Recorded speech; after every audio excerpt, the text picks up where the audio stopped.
Out on 2 investigation. A scammer leading a victim straight to the police department, stealing more than $1,000 on the way. This morning, we hear from a Mount Pleasant woman who says she's never thought that she would fall for a scam like this, and now she wants to warn others of the brazen ways. Return my phone call at your earliest convenience.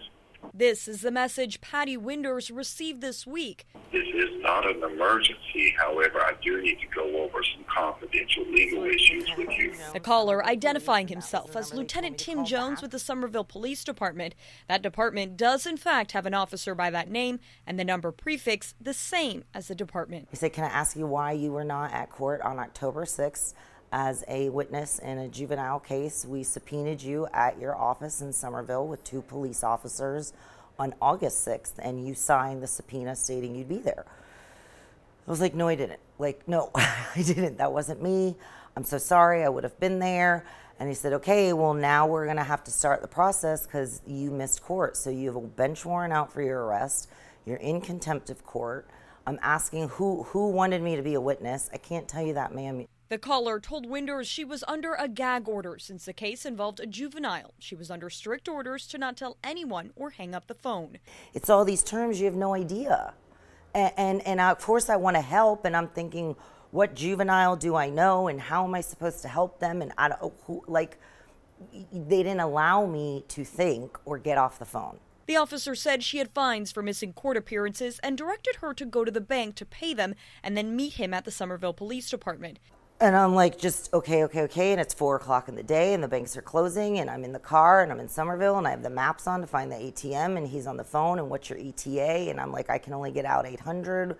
Okay, well, it's 3,000. I'm like, I don't have 3,000. I can't get 3,000. She was able to send $1,250. And he had an answer for everything. "No, ma'am, it means 18.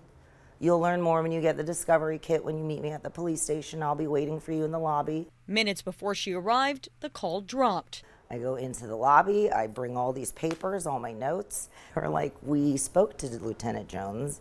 He doesn't know your name and he hasn't been on the phone with you for the past 63 minutes. You've been scammed." Words she never thought she'd hear. You think you know that gut feeling and you don't because it sounded so real. It wasn't "email me, my aunt's sick." It's "you missed court and we have a signature that says that you were going to be there and you knew about it and now you weren't." Of course I'm scared. So I'm following the rules. I just didn't know it wasn't a real person with the rules. Lieutenant Chris Hirsch with the Summerville Police Department. What you have to remember is no law enforcement agency, including Summerville Police Department, will ever demand any sort of money, gift cards, or anything of monetary value for an outstanding arrest warrant. It's just not going to happen. As for recourse, Hirsch says it's difficult. These scammers, unfortunately, they're really good at what they do. They do this all day long. And it is hard to catch these individuals because there's no way to really trace these numbers. We learned on Friday a co-worker of Winders received the same message on Tuesday, which means that scammer could be targeting multiple employees of a business at a time. Police are investigating.